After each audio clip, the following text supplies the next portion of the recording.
पर 20 सालों में आपने मुंह नहीं खोला।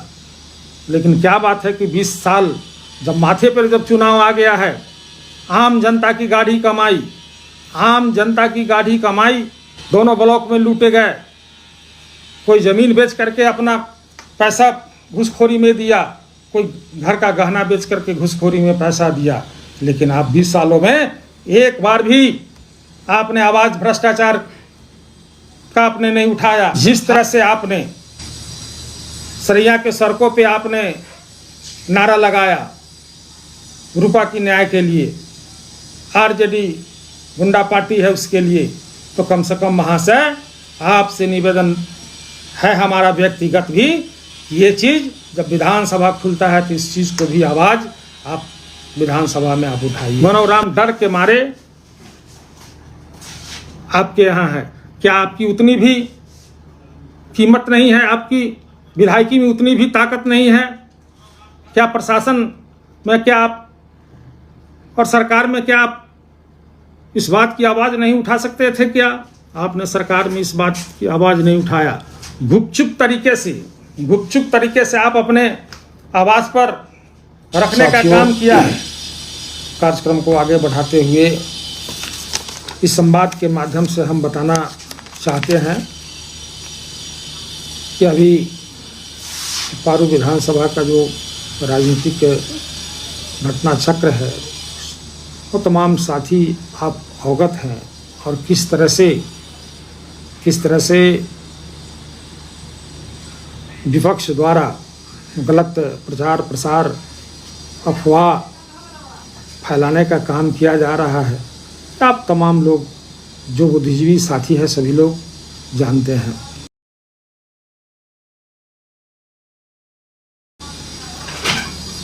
कल के कार्यक्रम का हम लोगों ने कुछ अंश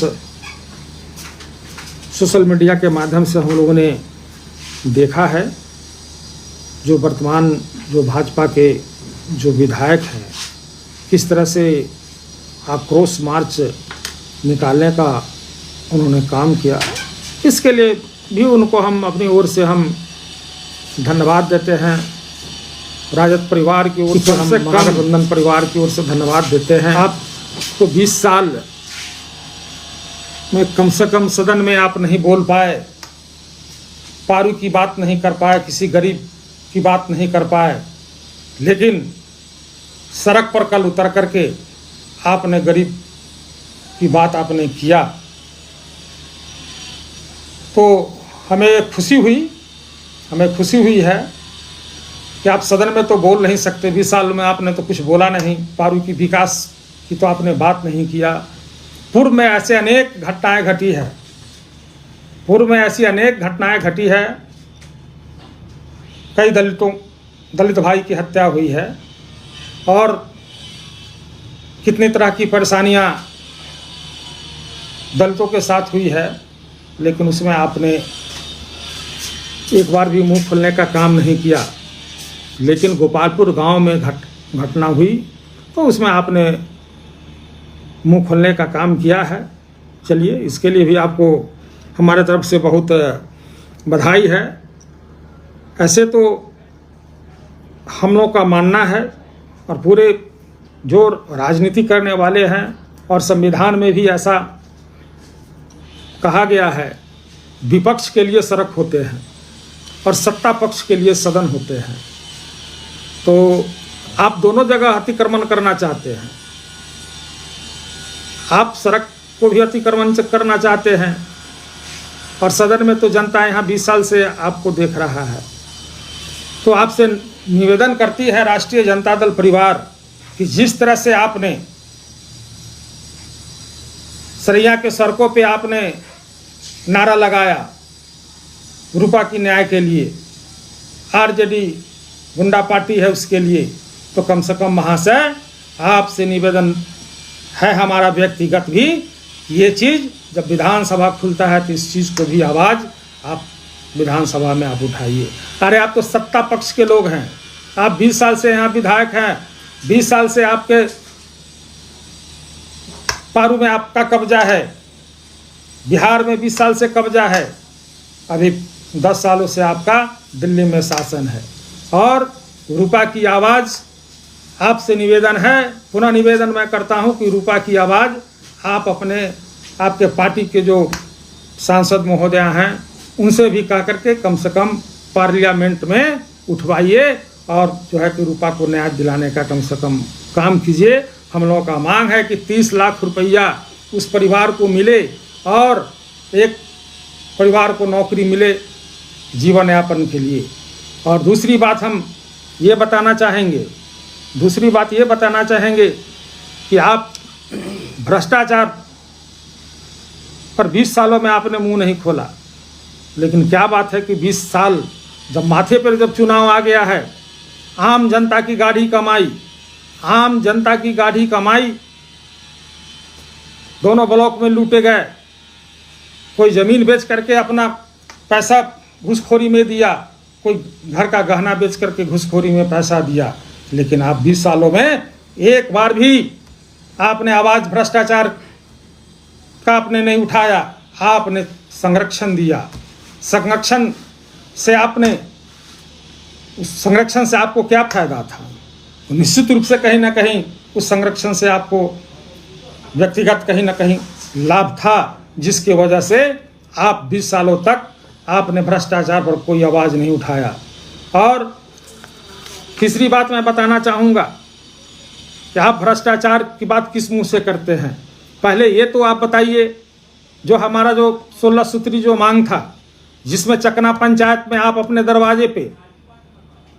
दरवाजे पे चंदन कुमार के नाम से आपने योजना खुलवाया, सार्वजनिक जगह आपने दिखलाया, लेकिन वो खाता नंबर, खेसरा नंबर देखने से आपके पूर्वजों के नाम पर वो ज़मीन है।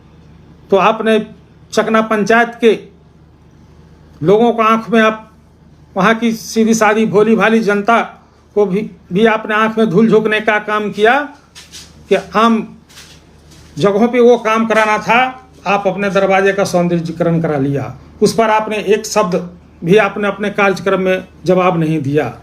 और आप गुनौराम के परिवार को आप रखे हुए हैं, ठीक है। आपके कथनानुसार गुनौराम डर के मारे आपके यहाँ है। क्या आपकी उतनी भी कीमत नहीं है? आपकी विधायकी में उतनी भी ताकत नहीं है? क्या प्रशासन में, क्या आप और सरकार में, क्या आप इस बात की आवाज़ नहीं उठा सकते थे? क्या आपने सरकार में इस बात की आवाज़ नहीं उठाया? गुपचुप तरीके से आप अपने आवाज़ पर रखने का काम किया है। और जहाँ घटना घटी लालू छपरा के बगल में गोपालपुर गांव में 35 से 40 घर दलित लोगों का घर है श्रीमान जी, शायद आपको पता है या नहीं है। लेकिन एक ही परिवार दहशत में क्यों है? गुनौराम तो पीड़ित पक्ष है, उसके साथ तो पूरा समाज खड़ा है। उसको किस बात की डर है? और 30 से 35 परिवार इसी लालू छपरा में रह रहे हैं और गोपालपुर गांव में रह रहे हैं, उनको किसी प्रकार का भय नहीं है। तो ये सब चीज़ जनता देख रही है, ये पब्लिक है। पब्लिक को हम और आप मूर्ख नहीं बना सकते, पब्लिक सब समझ रही है। आपने जो बयान दिलवाया जिस महिला से, गुनौराम के पुतों से, कि शंकर यादव पैसा दिया था उसको, अरे मैं तो उसको पहचानता भी नहीं था, क्योंकि वो तो बंगाल की रहने वाली है। उसको तो उसके गांव के ही लोग लेकर के कार्यक्रम में गए थे। रहा टेम्पू की बात, तो उस गांव से टेम्पू गया था, तो टेम्पू कोई हमारे घर का चीज़ नहीं था, इसलिए टेम्पू आप भी कार्यक्रम किए हैं तो उसको पैसा आपने भी दिया होगा, तो हम लोगों ने भी दिया है, तो इसमें कोई बड़ी बात नहीं है। और चोर चाहे जितना भी होशियार हो, चाहे जितनी भी होशियारी से चोरी करे, लेकिन साक्ष्य को छोड़ जाता है। तो आपने साक्ष्य छोड़ा है कि किस तरह से गनौराम को पुतोह को आप अपने आवास में रख करके आप उसको सिखलाने का काम कर रहे हैं कि शंकरा तुमको पैसा दिया है। अरे पैसा 20 साल से आप हुकूमत में हैं, हम लोग तो समाजवादी व्यक्ति हैं, हम लोग तो समाज के सहयोग से चलने वाले लोग हैं, समाज के सहयोग से कार्यक्रम करते रहते हैं। इसलिए झूठा आरोप कम से कम मत लगाइए। जनता है, ये पब्लिक है, आप क्या बोल रहे हैं वो सब लोग जान रहे हैं। और जात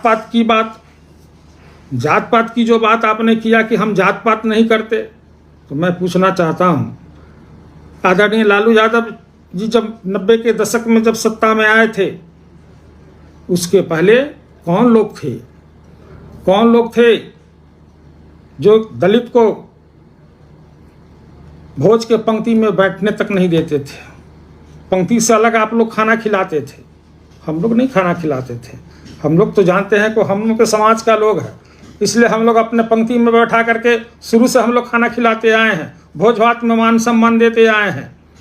और 90 के बाद दलित लोगों को एक सामाजिक पहचान बनी है, और सामाजिक पहचान में मान और सम्मान दलित भाई का बढ़ा है। आगे हम बताना चाहेंगे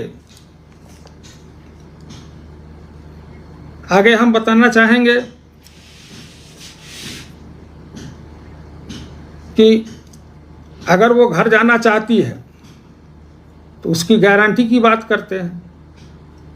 उसकी गारंटी कौन लेगा? गनौराम के परिवार की गारंटी कौन लेगा? तो प्रशासन आपका है, शासन आपका है, आप पुलिस बल की व्यवस्था करवाइए, पुलिस ढिलके का जांच करवाइए कि वहाँ पे क्या अभी तक तो मैं नहीं समझता हूँ कि गनौराम के परिवार को छोड़िए, अन्य दलित के साथ कोई एक झापट भी मारा होगा, गाली भी दिया होगा जब से हमारा होश है तब से। और गनौराम जी का कोई जान का कोई खतरा नहीं है, परिवार का कोई खतरा नहीं है। उसका पुतोह आकर के 3 दिन 4 दिन रह करके तब गई है, वो भी आपके द्वारा उसके लड़के पर प्रेशर बनवाया गया है गनौराम के माध्यम से, तब जा करके वो लालू से अपने घर से पटना गई है आपके यहाँ। आगे हम बताना चाहेंगे कि भ्रष्टाचार पर पहले आप लगाम लगाइए, भ्रष्टाचार पर लगाम लगाइए। चंद दिन ही बचे हैं, कम से कम उतनी तो कम से कम पारवी की जनता को राहत दीजिए। अरे 19 साल तो आपने राहत नहीं दिया, कम से कम जो चंद महीना बच गए हैं तो उसमें भी हम लोग इंतज़ार करेंगे कि आप कितना राहत अपने शासन प्रशासन अपने पदाधिकारी से आप दिलवाने का काम करते हैं। और राष्ट्रीय जनता दल गुंडा की पार्टी नहीं है, सामाजिक न्याय की पार्टी है। भाजपा गुंडा की पार्टी है। आप देख लीजिए किस तरह से बिहार के गोपालगंज के निवासी बाबा सिद्दीकी साहब की वहाँ पे हत्या की गई, उस पर आप नहीं बोलिएगा, उस पर भी तो कुछ बोलिए, उस पर भी बोलिए। आप वैसे व्यक्ति को मंच पे बैठाए थे अपने बगल में जो दलितों को पिछले चुनाव में राष्ट्रीय जनता दल को वोट देने के कारण आपने जेसीबी से रास्ता रोकने का काम किया। उस व्यक्ति को आप अपने मंच के मंचासीन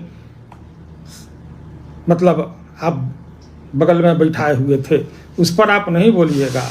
पोखरारा में विनोद राम के भाई की हत्या हुई, आपके शासनकाल में हुई है। चक्की सोहागपुर में शंभू राम की हत्या हुई, किस जाति के लोगों ने किया था? जात पात की बात करते हैं तो पीछे से तो मैं बोलूँगा ही ना। कौन लोग थे चक्की सोहागपुर में? क्या यादव हत्या किया था? तो आपके जाति बिरादरी के लोगों ने हत्या किया था। आज नवल शाह के पोता की हत्या किया गया। हत्या करने वाला कौन लोग है?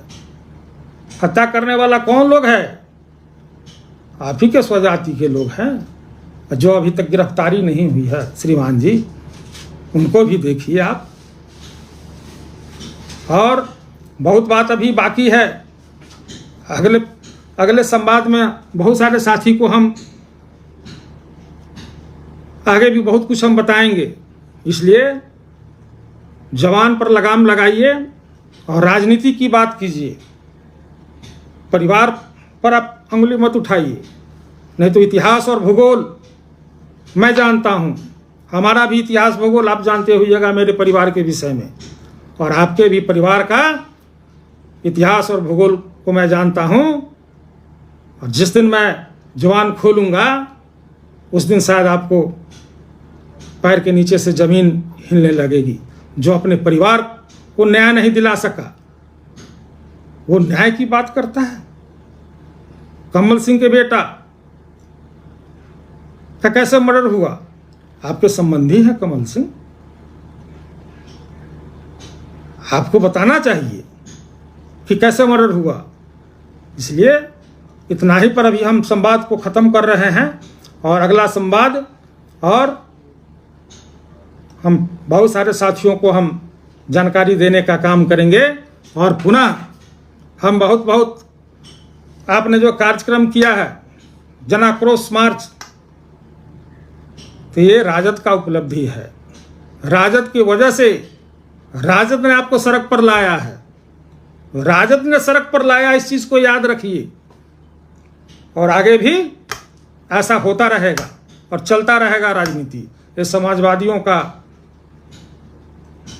विचारधारा है, लोहिया जी का विचारधारा है, कर्पूरी जी का जिसके अंदर विचारधारा है, जिसके अंदर लालू यादव का विचारधारा है, जिसके अंदर डॉक्टर रघुवंश सिंह का विचारधारा है, वो कभी पीछे मुड़ करके नहीं देखता। झंडा जब लेकर के निकलता है तो हमेशा आगे बढ़ने का काम करता है।